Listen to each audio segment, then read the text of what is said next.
Bienvenidos a este 10º programa de The Screenbot, la caja fuerte del cine. Yo soy Teimur Faris y hoy, para cruzar el ecuador de la primera temporada, os traigo una invitada muy especial. Ha estrenado ahora su primer largometraje, Togliatti Adrift, como directora y guionista este año y está teniendo una gran recepción allá donde va. Tanto que actualmente está candidata a los Goya, a los Gaudí. La entrevista la hacemos mientras ella se encuentra en el Camerimage, el mayor festival dedicado al apartado visual y a la dirección de fotografía, y ahí se encuentra con su director de fotografía, Paul Camproví. Ella es Laura Sisteró y hablaremos de sus experiencias rodando en Rusia, sus nuevos proyectos y mucho más.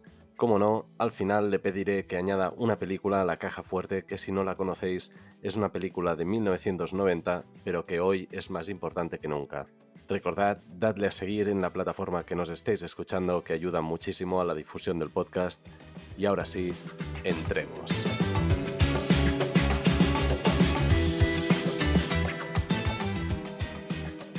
Bienvenida, Laura, a la caja fuerte del cine. Me hace muchísima ilusión tenerte aquí.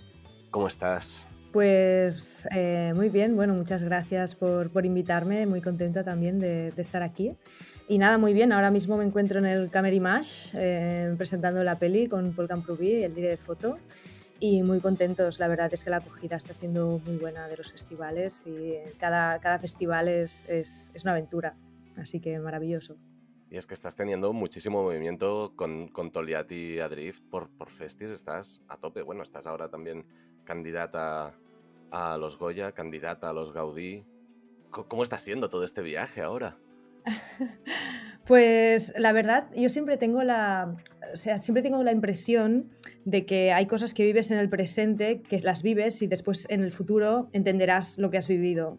Y creo que estoy en ese momento. Es como lo voy viviendo y lo vivo con mucha emoción y creo que evidentemente va a ser una época muy definida de mi vida, porque al final es casi un año que te pasas de gira, de festival en festival, está yendo muy bien, también estamos ganando premios y tal, entonces como es un subidón y creo que de todo esto pues mola porque es una experiencia nueva y sacas nuevas conclusiones, nuevas reflexiones que seguramente pues en un futuro, no sé, voy a sacar de este momento, pero muy contenta, la verdad, es bastante heavy. No me esperaba tampoco que fuera así. Sí que es verdad que cuando terminamos la peli yo estaba contenta y estaba orgullosa y eso era lo más importante para mí, ¿no? Hacer una película que te gusta, una película que decía, o sea, es una peli que yo iría al cine y terminaría la peli y diría, wow, qué guay, ¿sabes?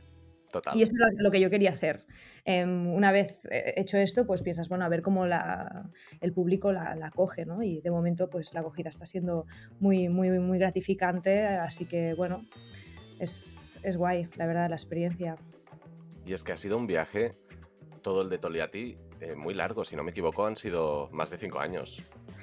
Sí, la primera vez que fui a Togliatti fue en 2015, julio del 2015,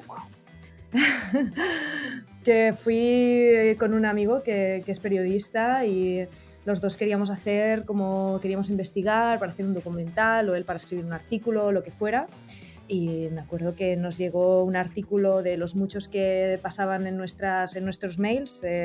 Uno era sobre Togliatti, la ciudad grande más pobre de Rusia, y hablaba como de esa ciudad que era como el Detroit ruso, que donde se fabricaban todos los coches en la Unión Soviética y que hoy en día era una ciudad que estaba medio abandonada, ¿no? Y nos fuimos allí sabiendo que queríamos hablar de esa juventud, cómo la juventud sobrevivía en esa ciudad, y una vez allí descubrimos el movimiento Voy Vaya Clásica, que son estos chicos que compran esos coches oxidados que fabricaban sus abuelos y que ya nadie quiere y los utilizan para hacer drift y para hacer carreras, los tunean, los grafitean como un modo de expresión, ¿no? de rebeldía frente a ese futuro tan desesperanzador. Sí, es que yo cuando lo vi en el Docs Barcelona me dio esta sensación de que de, de lo siniestro que hay de esta decadencia, ellos hacen vida, hacen arte, hacen algo bello. Y ellos tal vez no lo ven así como porque están viviendo en este mundo oscuro, pero es una imagen de fuerza y de esperanza la que dan de cara a lo que vemos nosotros, que digo, hostia, me encantó, es increíble. Pues qué bien que me digas esto porque justamente era lo que quería transmitir. Sí que es evidentemente que hay una situación que es bastante desesperanzadora y bastante, no sé, lúgubre casi de la ciudad, pero a mí lo que me interesaba era cómo ellos se empoderaban a través de la basura, digamos, ¿no? De los desechos que quedan de esa prosperidad, de esa ciudad soñada que era Togliatti durante la Unión Soviética, ¿no? Y con algo que ya nadie quiere, ni cómo transforman ese símbolo, ¿no? Y había una poética alrededor de ese coche y de lo que estaban haciendo que me parecía brutal y muy bello, y es lo que me hizo luchar durante tanto tiempo para tirar este proyecto adelante, ¿no? Esa poética alrededor del coche y esa transformación de los símbolos, tanto la transformación que hacen del coche como también la transformación que uno puede hacer de su propia vida en unos espacios como son estas ciudades o los pueblos donde muchos adolescentes también hemos crecido y también eran súper deprimentes, y cómo podemos transformarlos y podemos crear nuestra propia realidad, ¿no? Para abstraernos de lo que está pasando. Es lo que me interpeló más fuerte, porque es con lo que me sentí identificada. Al final, todas las adolescencias son complicadas. La mía fue bastante complicada. Estaba en un pueblo del Baix Llobregat y la gente que me rodeaba pues estaban a los 14 años muchos enganchados a las drogas, el alcoholismo muy temprano, perdiendo toda la esperanza posible. Y de alguna manera a mí la música pues el cine me salvaron, ¿no? Pero es como esa atmósfera es universal realmente, ¿no? Esa desesperanza es universal. Entonces eso es lo que realmente me interpeló y me traspasó de tal forma que sentía que tenía que contar esta historia, y lo que hacen es aparte que es muy bello, o sea, es muy cool y muy brutal, ¿no? Es muy estético, muy visual, lo ves con tus ojos, era algo que también me interesaba mucho, toda la parte más visual de la película, trabajar con conceptos visuales y no tanto con voces en off que te van hablando, ¿no? Bueno, te lo estoy contando todo así del tirón. Encantado. Pero sí. Hablando Dime. de lo visual, ¿cómo llegaste a la conclusión de que tu compañero de aventuras tenía que ser Paul? ¿Y cómo llegasteis a este punto donde lo visual impacta tanto? Porque es que las imágenes se te quedan grabadas. Yo tengo imágenes que no sabría cómo describírtelas, pero es que las tengo aquí, si supiese pintar, te la podría pintar perfectamente, ¿sabes? Las tengo grabadas a fuego en la mente. Hay dos preguntas aquí. Te respondo la primera, que es mi relación con Paul. De hecho, yo los 2 primeros años, después de volver de Togliatti, que hice como un teaser trailer que rodé yo sola, después de eso me acuerdo que me costó mucho encontrar una productora. Fue un momento bastante... No tenía ninguna esperanza en que este proyecto saliera a la luz, sinceramente. Y lo tenía como medio guardado en un cajón. Entonces...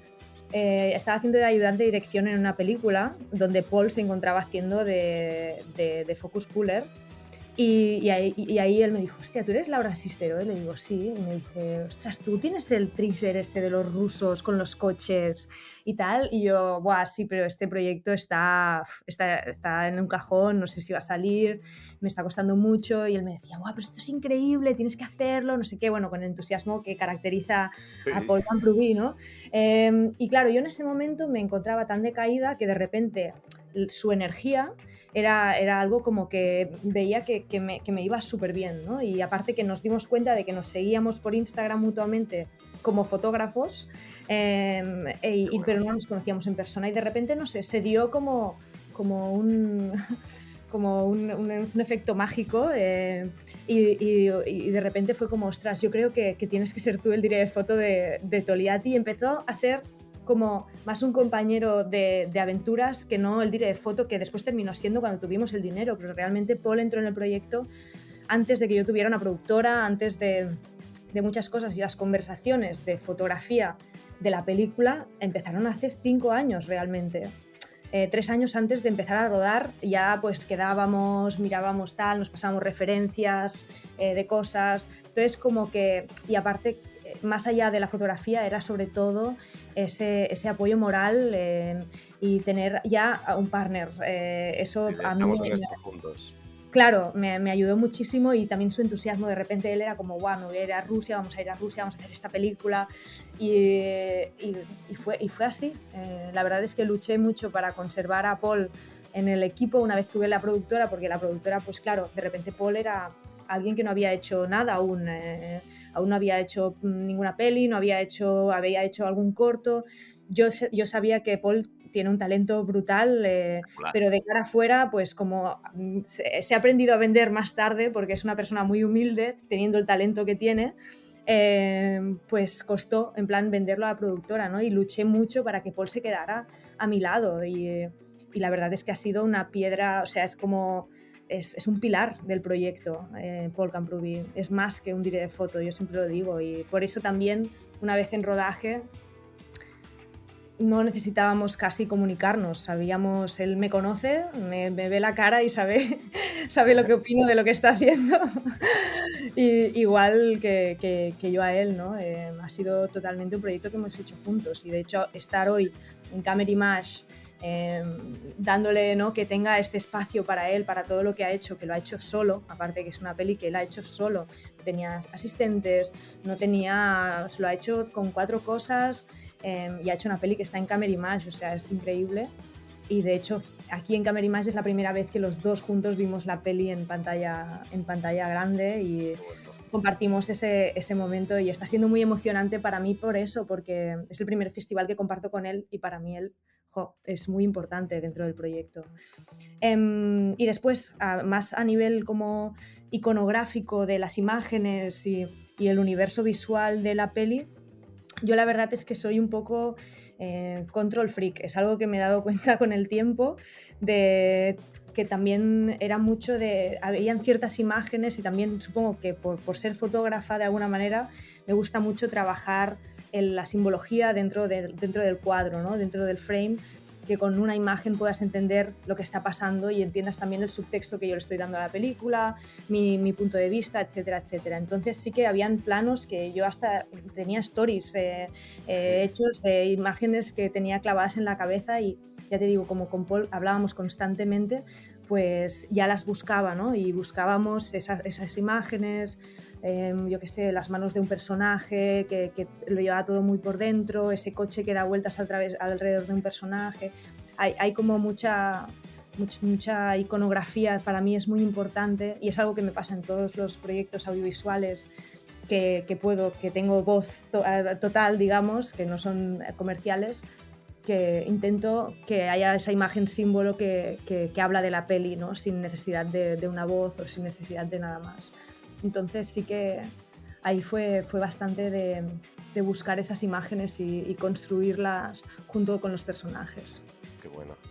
Y hablando de los personajes, ¿cómo los conseguiste estos personajes? Porque, o sea, ¿cómo haces el approach? ¿Cómo fueron los viajes? O sea, ¿te quedaste con ellos a lo largo de los viajes que ibas haciendo? Sé que te quedaste un fin de año incluso en Rusia Ujú, con los personajes de Togliatti. ujú, Em, ¿Cómo fue este proceso de ganarte a los personajes? ujú.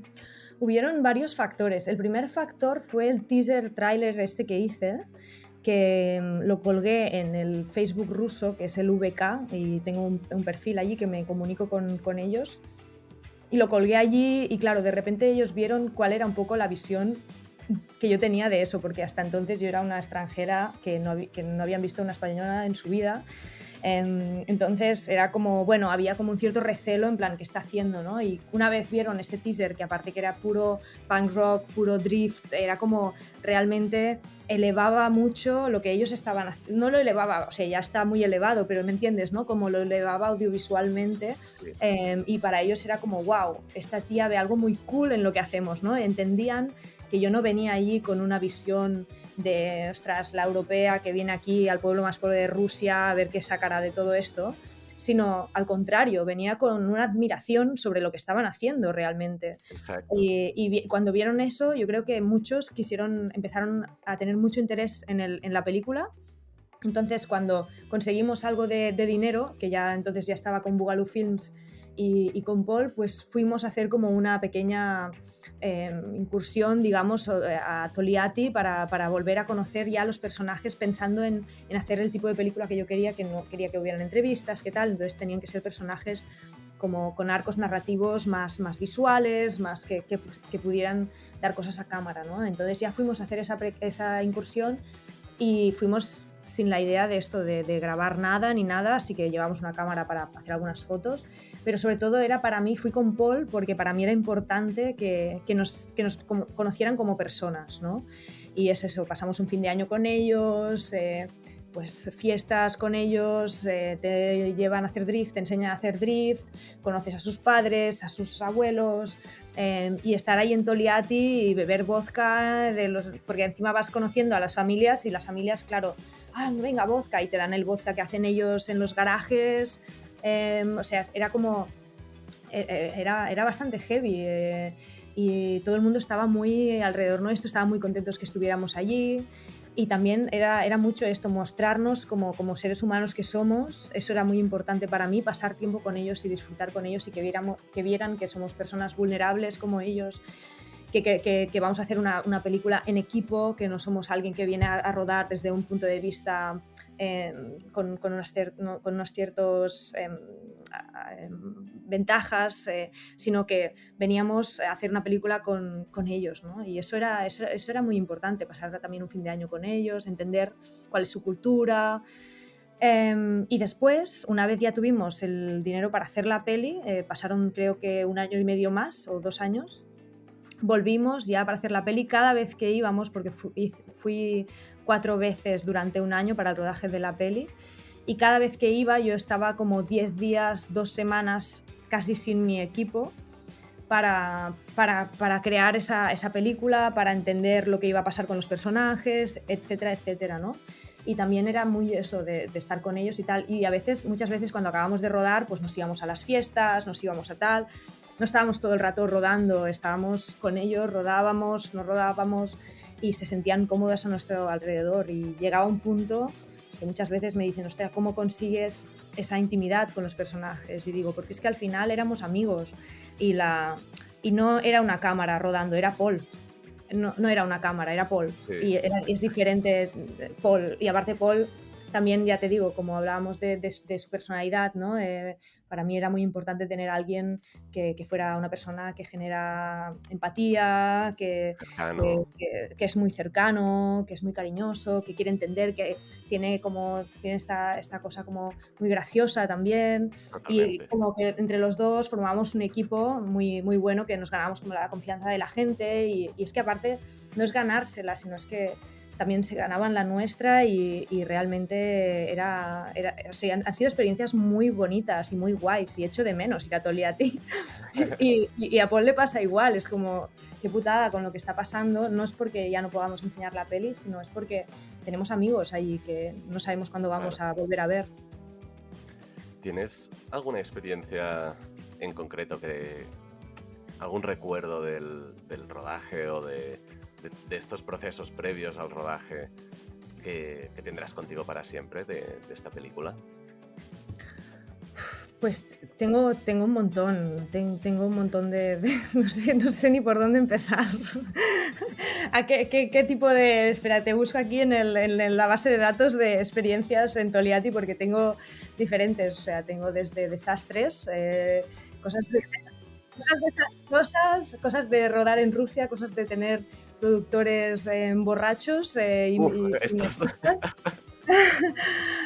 Bueno, siempre hablamos mucho de expectations versus reality, que era algo que nos pasaba mucho en Toliati, ¿no? Y más con Paul, que siempre iba como volando por arriba así y tal, podríamos pillar un dron y hacer un tal, y sí, muy bien, un dron, muy bien.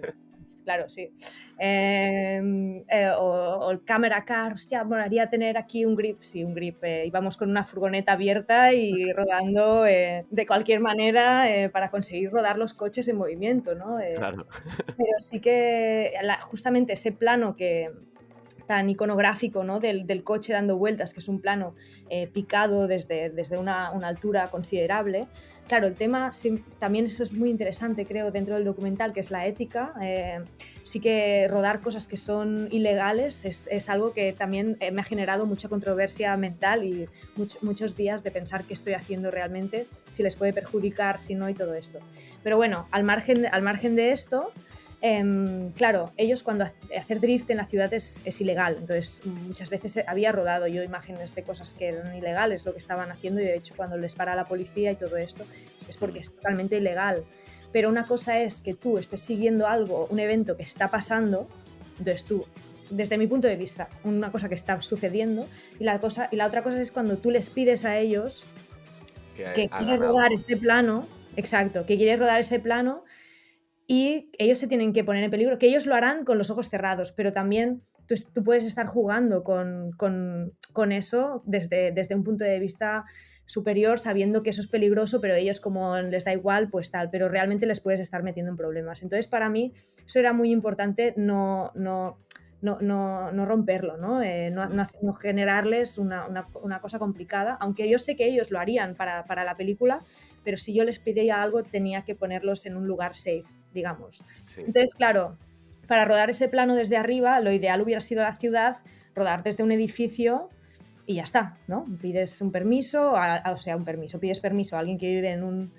un piso muy superior y ya está, y ruedas, ¿no? Pero como no podíamos, nos tuvimos que ir como a un parking alejado de la ciudad para que eso pues no les pusiera en peligro. Entonces, claro, necesitábamos una grúa para rodar ese plano.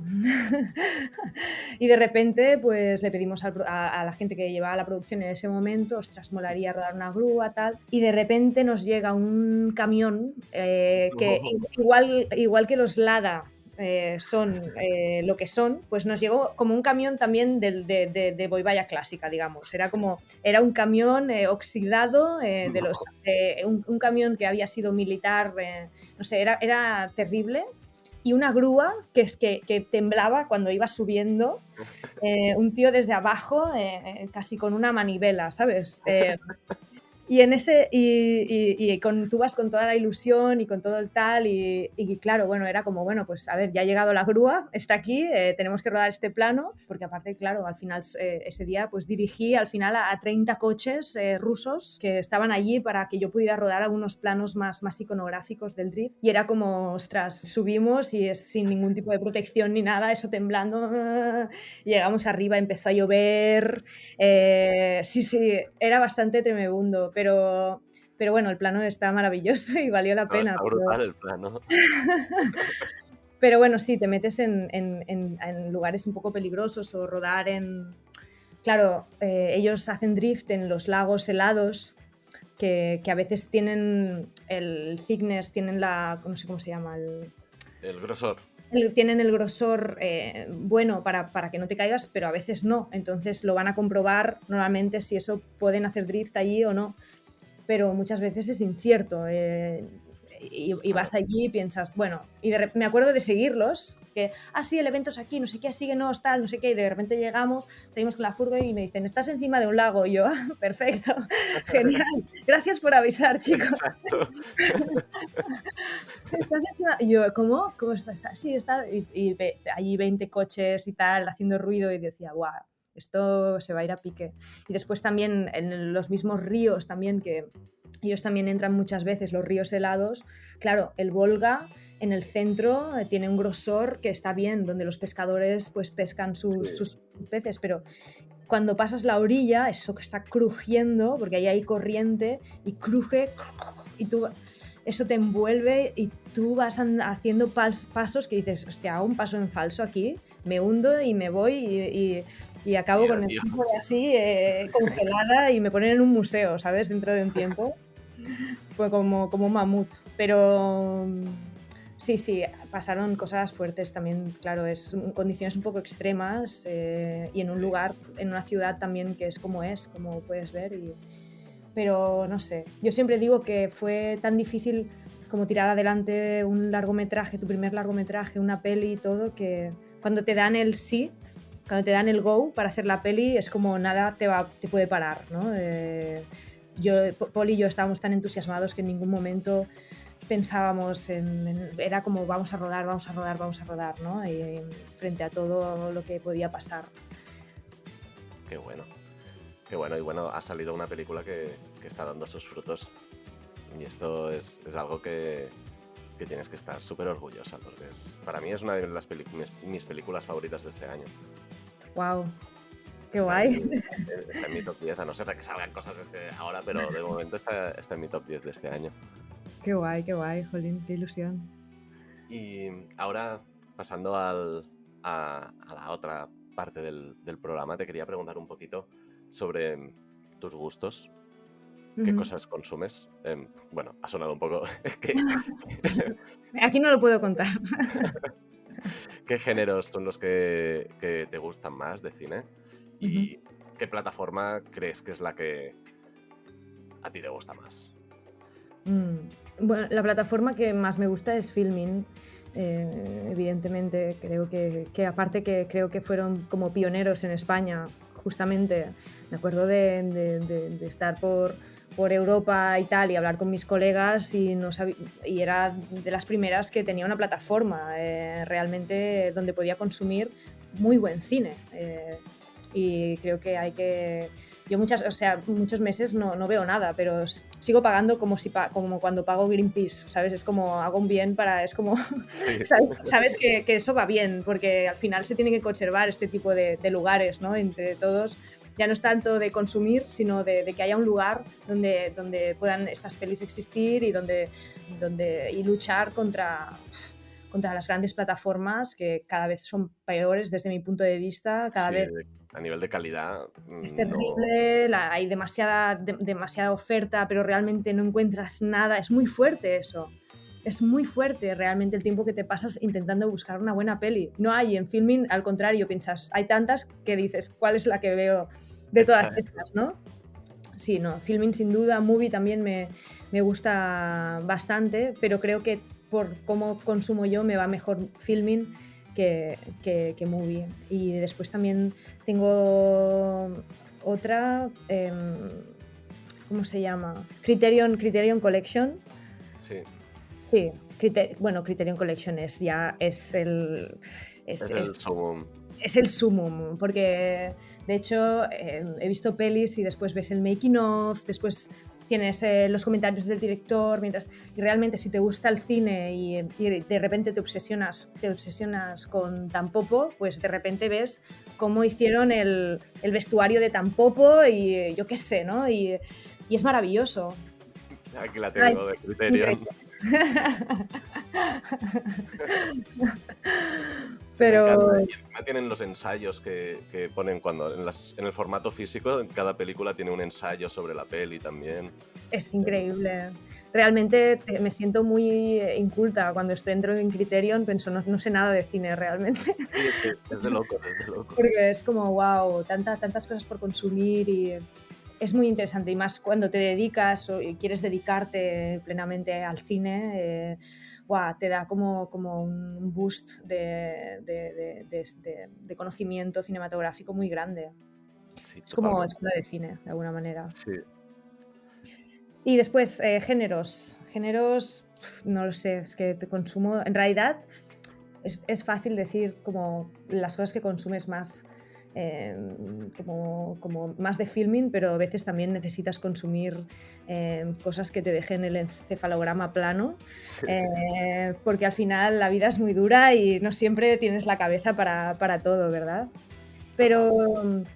pero sí que creo que también en mi propio estilo, y creo que lo que me interesa son como dos vertientes, que una es el cine que trabaja con la realidad, creo que me gusta mucho el cine que trabaja con la realidad. No digo documental, porque creo que va más allá del documental, digamos. Creo que pelis como The Rider, por ejemplo, trabajan con la realidad, o Neus Bayús con La Plaga, pues también trabaja con la realidad, y después documentales también, puro documental, como dirían, pues también me interesan mucho, ¿no? Y creo que creo que nos encontramos en un punto que puede ser que el documental empiece a perder esa etiqueta y empezar a abrirnos hacia otras maneras de narrar, que ya está pasando, ¿eh? Tampoco es que es algo que vaya a pasar ahora y no haya pasado antes, pero sí que quizás estamos un poco más abiertos a esos mix entre la ficción, el documental, dar esas etiquetas, hablar más de pelis que según las emociones que eso te genere. ¿No? El otro día hablaba con un periodista y hablábamos de ciencia ficción documental, ¿no? En realidad, ¿por qué no? ¿Sabes? Que en realidad tener documental no es un género, es un formato, no pilla ni eso. Creo que es una etiqueta que tenemos que empezar a perder. No sé, siento que nos ancla, y aparte que tiene una herencia periodística que tienes que estar llevando allí. La gente, los festivales de documental, se premia más el periodismo que el cine, y muchas veces es como el reportaje, ¿no? Hay mucha esa idea de el reportaje, y creo que no está mal, que eso pase, pero creo que justamente es como un poco antiguo, que tenemos que empezar a abrirnos a otras maneras de narrar y a mostrar la realidad, ¿no? Como Eso es Togliatti, algo por que, ejemplo. como Togliatti, sí, supongo Es una que también película, o sea, hay ese juego. yo lo veo y no lo veo un documental, como la etiqueta de un docu, es una película. Es cine. Claro. Sí, supongo, Entonces, pero es un docu, te explica una realidad, te explica un mundo real, pero no es periodístico, no es reportaje, no es cine. Está hecho para verlo como cine, como una película. sí, era un poco la intención, y de hecho también el trabajo con Togliatti también parte mucho de una experimentación también, porque era mi primer largometraje documental, y también pues encontré mi manera de narrar, pero a través también de estos referentes que te digo, ¿no? Gente que ha trabajado con la realidad, y para mí era construir espacios no solo físicos, sino espacios psíquicos, pues frames, escenas donde la realidad saliera, ¿no? Y esa realidad es puramente real, lo que está delante de cámara es puramente real, pero hay un control un poco de eso para llevarlo hacia un lenguaje más cinematográfico, ¿no? Y poder como explotarlo, ¿no?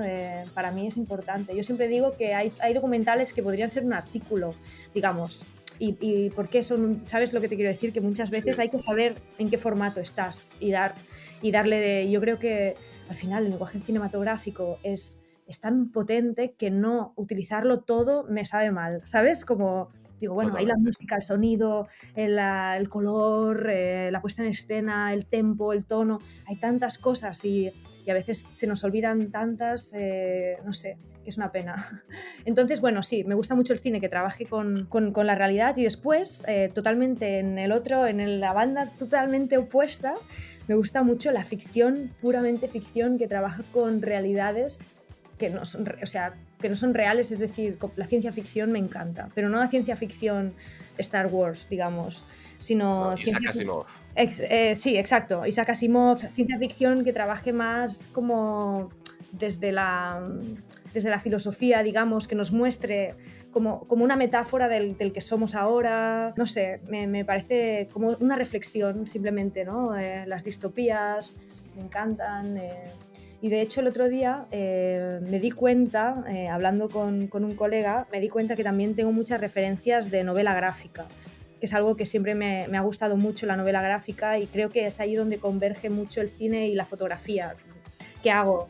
La novela gráfica es algo como que realmente se habla poco de la influencia de la novela gráfica en el cine. Bueno, no sé si se habla poco, pero me doy cuenta de que no era algo que hubiera pensado antes, pero sí que es cierto que, ostras, Daniel Close, Charles Burns, gente que ha escrito novelas que son puro cine, y cómo en cada viñeta están narrando algo, ¿no? Y entonces sí que tienen para mí algo muy, muy en común con el cine que me gusta, que es lo inquietante, el misterio, esas ideas un poco extrañas que no sabes muy bien qué está pasando. Hay algo de lo inquietante que me encanta, ¿no? Enemy, no Sí. sé, Dogtooth, Canino, pelis que realmente te llevan hacia unos lugares muy extraños, pero que te interpelan directamente porque al final hablan de la humanidad, hablan de cómo somos como seres humanos, de cómo nos comportamos, etcétera, pero desde la metáfora, desde la lírica, ¿no? Y eso sí, me interesa mucho, y también cuando trabajo ficción y cuando escribo ficción me voy totalmente hacia un mundo fantástico, ¿no? Porque la realidad para mí es otro juego y me Sí. muevo un poco entre estos dos mundos. Te quería preguntar también por algún recuerdo que tengas relacionado con el cine, con, ya sea con alguna película que viste de pequeña, con un familiar o con los amigos, o algún recuerdo de un momento que te marcó el cine. Es que voy a decir dos pelis que me marcaron mucho en su momento, pero bueno, son interesantes. La primera fue en La Naranja Mecánica, que hicieron un cineclub en mi pueblo, cosa súper extraña, en el pueblo donde yo pasé la adolescencia, hicieron un cineclub y yo con 14 años fui al cineclub movida porque no había nada más que pasar en el pueblo ese fin de semana. Entonces fui allí. Yo no tengo una cultura cinematográfica que me venga de familia ni nada. Mis padres son súper working class y nunca han tenido como el tiempo para dedicarle a la cultura, digamos. Y fue como, fui con unas amigas y era La Naranja Mecánica. Y acabó la peli y yo me quedé sentada súper impactada con lo que acababa de ver. Y mis amigas fue como, estaban horrorizadas, en plan, ¿qué es esto? ¿Qué escándalo? ¿Qué raro? ¿Qué tal? ¿Qué es esto? ¿Sabes? Como súper horrorizadas, y yo me quedé, me impactó muchísimo. Y a partir de ahí empecé mi búsqueda también por ese tipo de narrativas. De hecho, a partir de ahí me leí, me leí La Naranja Mecánica, también como llevada, me lo he leído como 3 veces. Me leí 2001, empecé a obsesionarme con Stanley Kubrick, que me leí también 2001, que también es uno de mis libros preferidos. Empecé mucho a leer, sobre todo también Philip K. Dick, como me empecé a crear como mi mundo, que me ayudaba también a sobrevivir, como digo, en este lugar, ¿no? Y eso me marcó mucho. Y después, cuando tenía como 17 años en bachillerato, teníamos que hacer el trabajo de recerca que Sí. se hace en Cataluña, y yo lo quise hacer de Matrix. De la filosofía y Matrix. Entonces era como un descarnamiento de toda la filosofía que había detrás de Matrix, de cada una de las frases, de cada una de las escenas, y compararlo pues con Descartes, compararlo con Platón, compararlo con diferentes filosofía de bachillerato, digamos.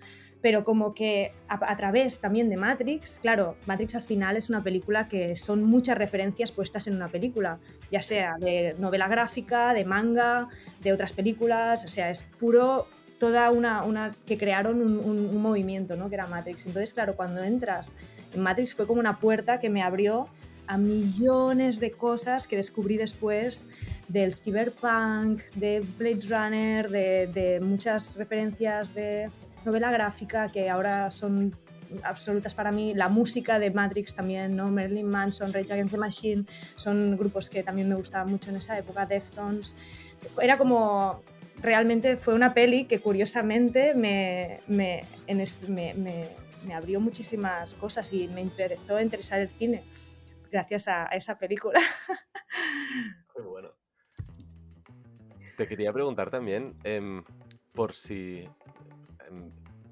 ¿Eres una persona de series, Laura? Soy muy exquisita, entonces como dejo muchas series, veo un capítulo y lo dejo, y tienen que ser, o sea, tienen que realmente entrarme muy fuertemente, no me Vale. como cualquier cosa. ¿Tienes alguna escena de alguna de estas que te haya gustado? ¿Alguna escena que dirías, hostia, esta escena de esta serie o este capítulo me dejó flipada? Siempre tengo curiosidad por alguna cosa de las series de De invitados? escenas, de series, O la un última... capítulo en específico, más que una escena, o sea, pues Buah, es que capítulo. no, la verdad es que no... A ver, había una... hay dos series que me han gustado mucho últimamente, pero te diré más la serie, ¿no? De escenas Vale, así. sí. Una es Severance, que la sacaron este La año en tengo Apple TV. pendiente. Sí, pues Severance también como vive mucho de este mundo más inquietante. Claro, te pega mucho lo de ciencia ficción, de... Severance es brutal. Sí que hay gente que dice que se le hace como larga, que está un poco alargada. Sí que es verdad que termina, es como, vale, ¿qué? ¿Sabes? Estamos esperando la segunda temporada, pero sí que Severance me gustó mucho bueno, mucho cómo está hecha, el tono, tal. Me encantó. Y después la otra, hay una serie que hizo Jonah Hill y Emma Watson, que es como de ciencia ficción, Maniac. Maniac. Esa me Sí, gustó también, Maniac. esta está muy guay. Sí, Es también hubo como algo ahí. anacrónico Sí, todo, que no... sí, también tenía algo que me gustaba. Utopía también, dentro de esta línea, que te digo, más Sí, como de ciencia ficción, así que me mola esto.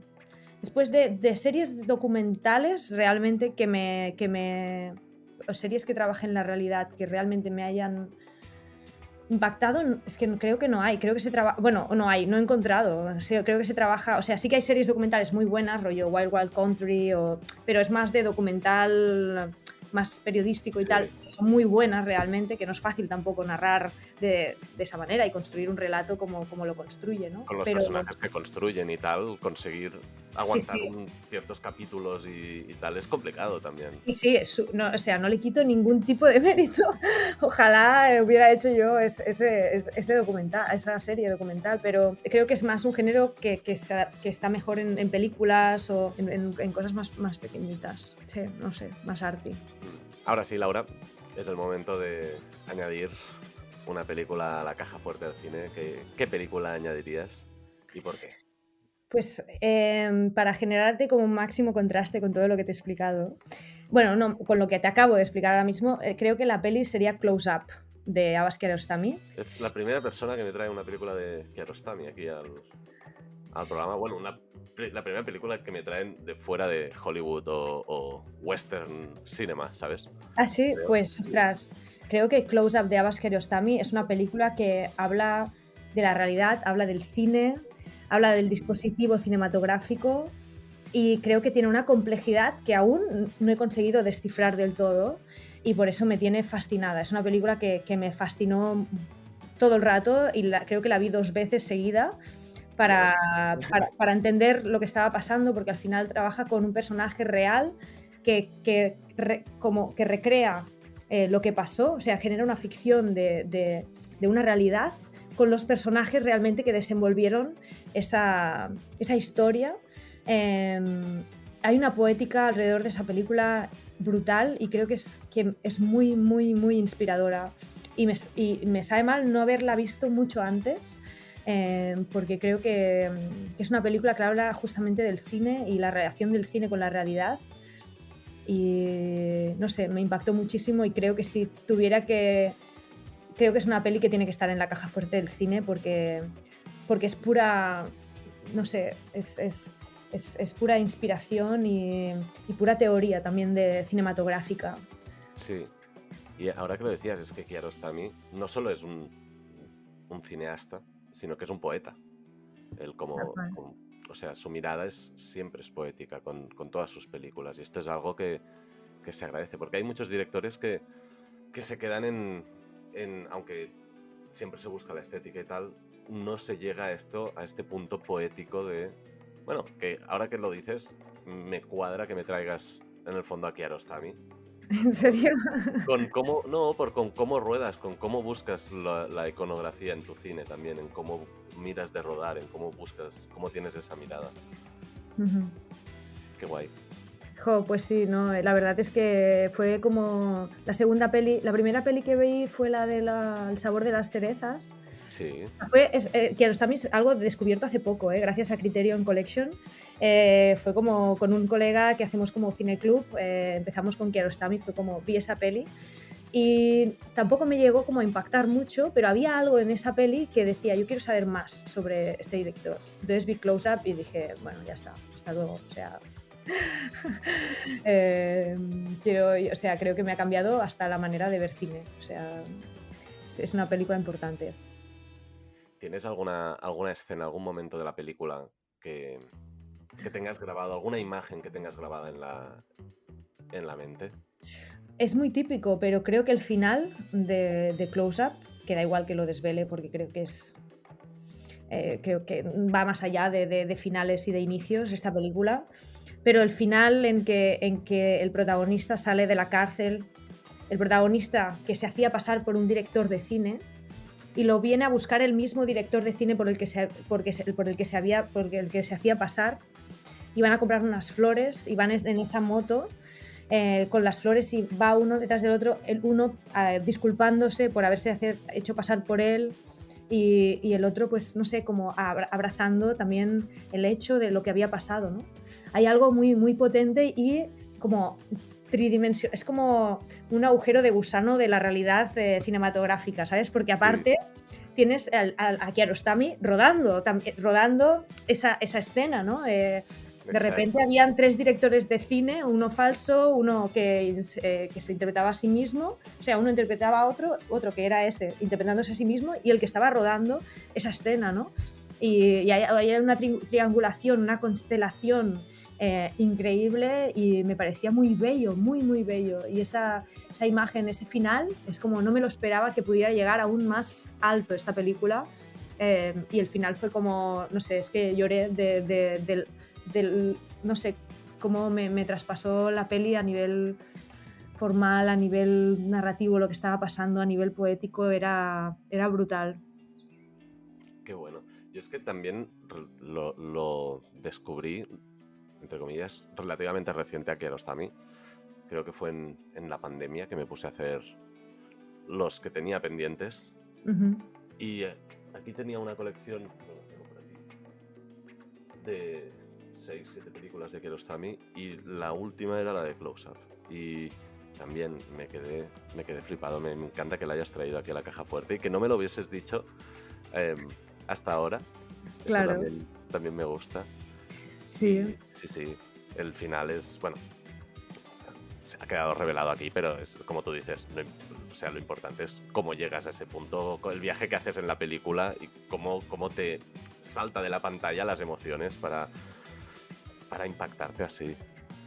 Total, sí. Aparte que gracias a Kiarostami estoy preparando mi siguiente proyecto, de hecho. Esto te quería preguntar, ¿qué estás preparando ahora? Pues mira, es que te lo juro.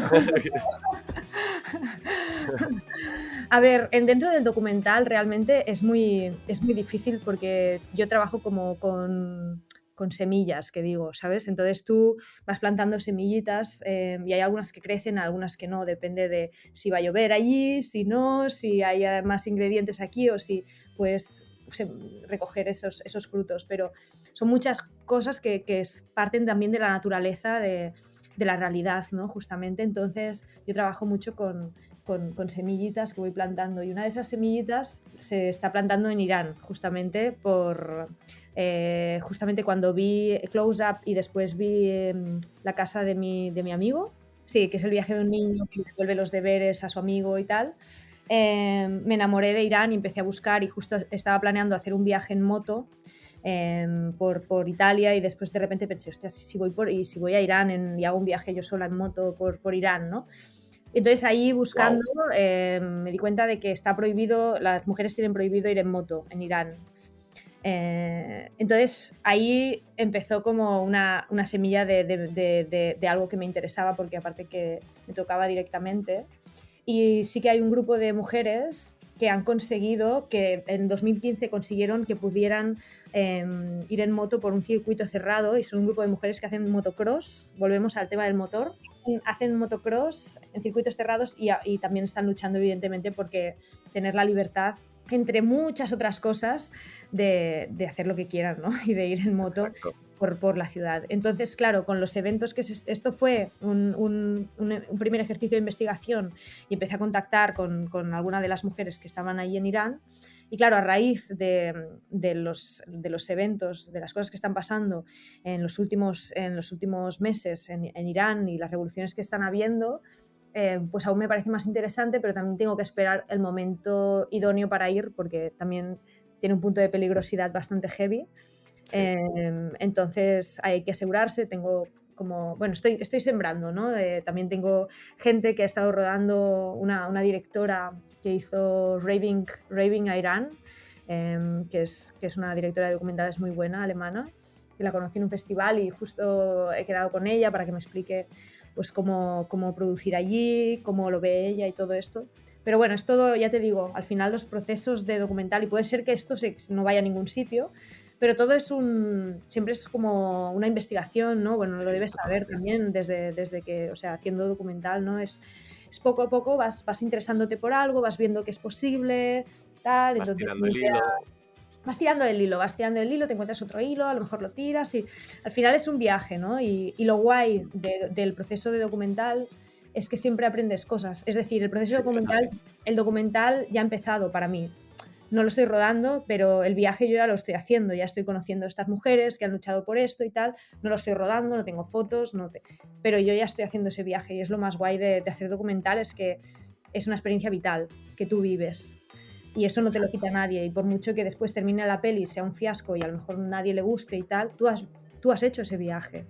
Y eso es importante para ti y eso se te va a quedar para siempre. Entonces, bueno, ese es un poco hacia donde ahora mismo pues es lo último que tengo ahí en el tintero, y aparte de proyectos de ficción que también estoy tirando hacia adelante. Sí, ahora hace nada rodaste un corto, Sí. ¿no? Y a ver, ya estamos esperando con ganas para poder verlo. Ay, sí. Bueno, rodé en 16 milímetros y fue bastante in extremis todo. Porque, ostras, era productora ejecutiva, directora, tal. Bueno, fue bastante a pero sí, se llama Els dies iguals y irá de la mano con un álbum que saldrá de Emptiness, que saldrá a finales de enero. Ya ves, pues estaré ahí esperando a ver. Y hasta aquí estamos con esta entrevista, Laura. Muchísimas gracias por venir. Me ha encantado tenerte aquí. Y bueno, ya lo comentábamos antes de conectarnos, la primera vez que nos conocimos. Qué bueno. Y aquí estamos ahora. Total, sí. La salida del Apolo.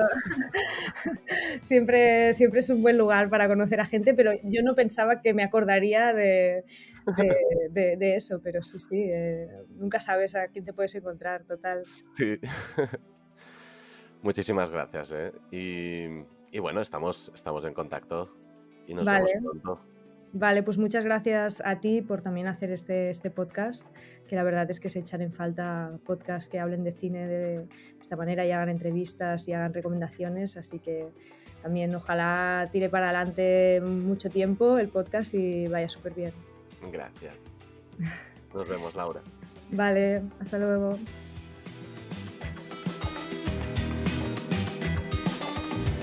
Y aquí acabamos este programa con Laura Sisteró. Ha sido un gustazo poder hablar con ella, que nos explique sobre su película. Si tenéis la oportunidad de ver Toliatia Drift, por favor, haceros un favor y miradla, disfrutadla, verla, sentidla. Es un peliculón.